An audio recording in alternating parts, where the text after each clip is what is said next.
Welcome, doctors. In today's session, we will be focusing on an essential aspect of medical practice, prescribing antibiotics accurately and effectively. Understanding how to complete a prescription sheet correctly is not only a key part of patient safety but also crucial in ensuring proper antibiotic stewardship. Let's walk through the process step by step to ensure that nothing is missed. We'll be focusing on the prescription sheet found on page 2, which is dedicated to antibiotics. First, when prescribing an antibiotic, you'll see fields for up to 5 different antibiotics. Always begin by writing the name of the antibiotic in capital letters. This makes the medication name stand out clearly for everyone who handles the prescription. The next important step is to write the correct dose of the antibiotic alongside the appropriate units. For well-known units like milligrams or grams, abbreviations such as mg or g are acceptable. However, for less commonly abbreviated units, such as micrograms, always write the full term to avoid confusion or misinterpretation. After specifying the dose, move on to the route of administration. This could be oral, intravenous, or any other method depending on the patient's needs and the medication's form. Always make sure to include both the start date and the stop date of the antibiotic course to avoid any unnecessary prolonged use or complications. To ensure you prescribe the correct medication at the right dose, it's important to always consult the British National Formulary, or BNF, when in doubt.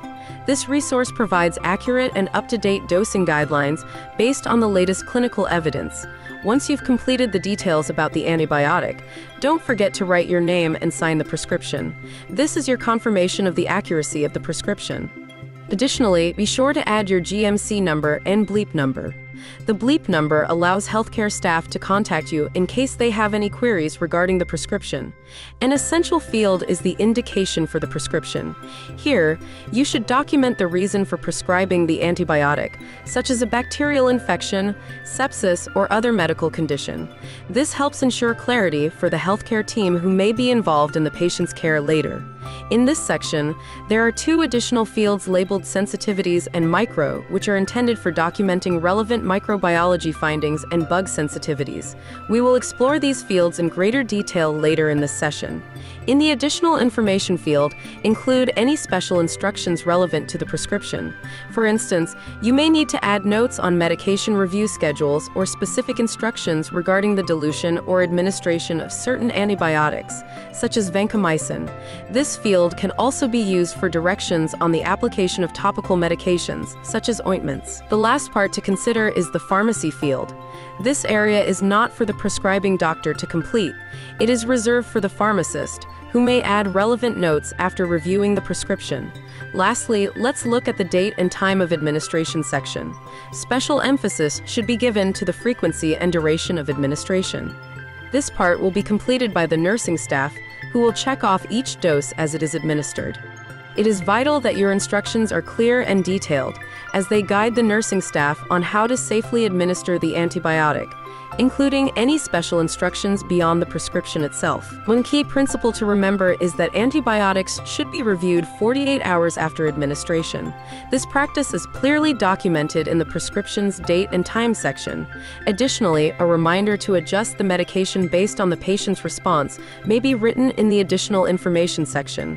When the duration is not explicitly specified, the convention is to prescribe antibiotics for 5 days.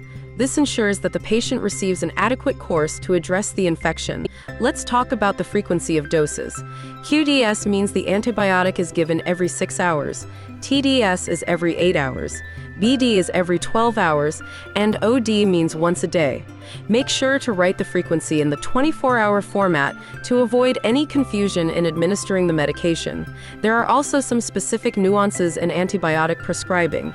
For example, in cases where a loading dose is required, such as with vancomycin or doxycycline, the initial higher dose is prescribed in the once-only medication section. This dose helps reach the necessary blood therapeutic level before transitioning to a maintenance dose, which is often lower.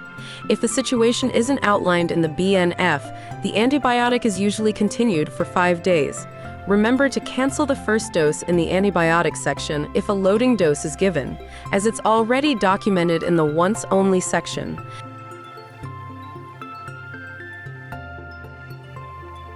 After 48 hours, you might adjust the prescription, potentially switching from IV to oral administration, which is a common practice. For antibiotics like vancomycin, which have a narrow therapeutic window, it's important to check trough levels to ensure that the dose is effective but not toxic. Here, make sure to highlight the dosage box where the trough level needs to be checked, and specify that the trough levels should be measured regularly. For vancomycin, trough levels are checked every 48 hours to monitor therapeutic efficacy and reduce the risk of toxicity. Let's discuss some concept in antibiotic management. Trough levels. Trough level refers to the lowest concentration of vancomycin in the blood, measured just before the next dose is administered. The purpose of measuring this level is to ensure the drug remains within the therapeutic range to be effective against infections. This is critical in avoiding toxicity while ensuring that the antibiotic is working effectively, particularly in severe infections like MRSA. Trough levels also help guide dose adjustments, especially for patients with fluctuating renal function or those on prolonged therapy. The goal is to maintain effective drug concentrations while minimizing any potential harm. Next, we'll look at target trough levels and the monitoring of vancomycin. For serious infections like MRSA, the target trough level is between 15 and 20 milligrams per liter. For less severe infections, a lower target trough of 10 to 15 milligrams per liter is appropriate.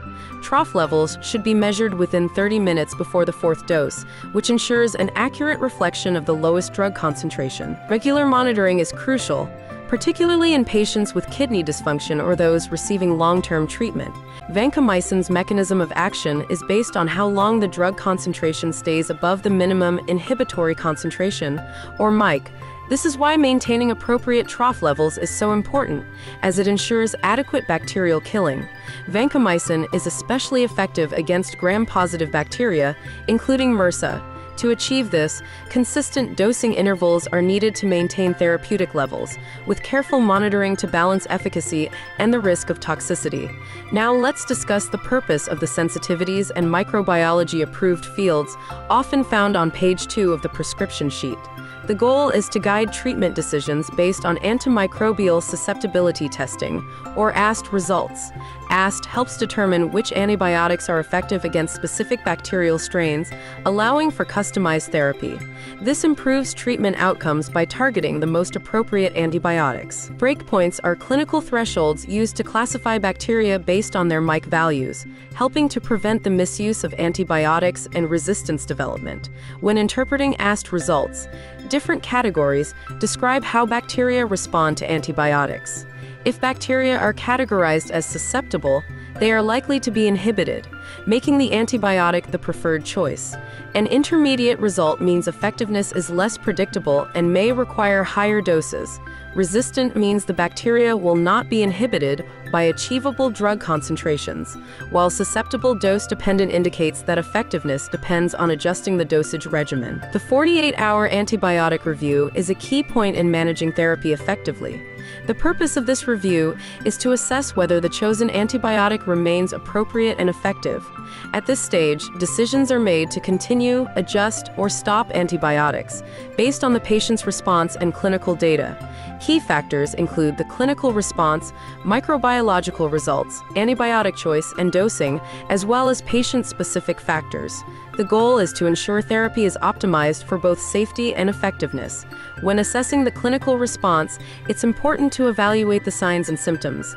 Is the patient improving, worsening, or showing no change? Resolution indicators include a reduction in fever and infection signs, alongside the normalization of vital signs. It's also essential to monitor for any new symptoms that might suggest complications or an alternative diagnosis. This continuous assessment helps guide the course of treatment to ensure the desired outcomes are achieved. Evaluating microbiological results is another key component of antibiotic stewardship. Culture and sensitivity analysis confirms the causative pathogens and their susceptibilities to antibiotics. This allows for de-escalation, meaning switching to narrower spectrum antibiotics when appropriate.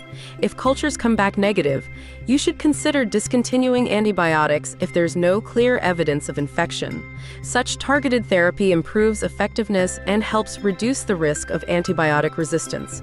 Finally, reviewing the antibiotic choice Dosing and patient factors is critical in ensuring ongoing therapy is appropriate. It's important to reassess if the antibiotic remains the best option for the patient's condition. Dosing adjustments may be needed based on the patient's response, and it's also important to review the route of administration, such as switching from intravenous to oral therapy when the patient is stable. Additionally, consider the patient's renal and hepatic function, allergies, and any adverse reactions that may have occurred, ensuring the treatment plan remains safe and effective. Thank you for joining us today. We hope this session helped you gain a clearer understanding on how to fill the antibiotics section on page 2 effectively. Stay tuned for our next episode, where we will discuss how to write medications correctly for page 3 of the prescription sheet. We'll cover more scenarios to ensure you're fully equipped for the PLAB 2 exam. Don't miss it. We look forward to seeing you in the next episode. Please like and subscribe to TuringMedSchool. Good luck with your preparation.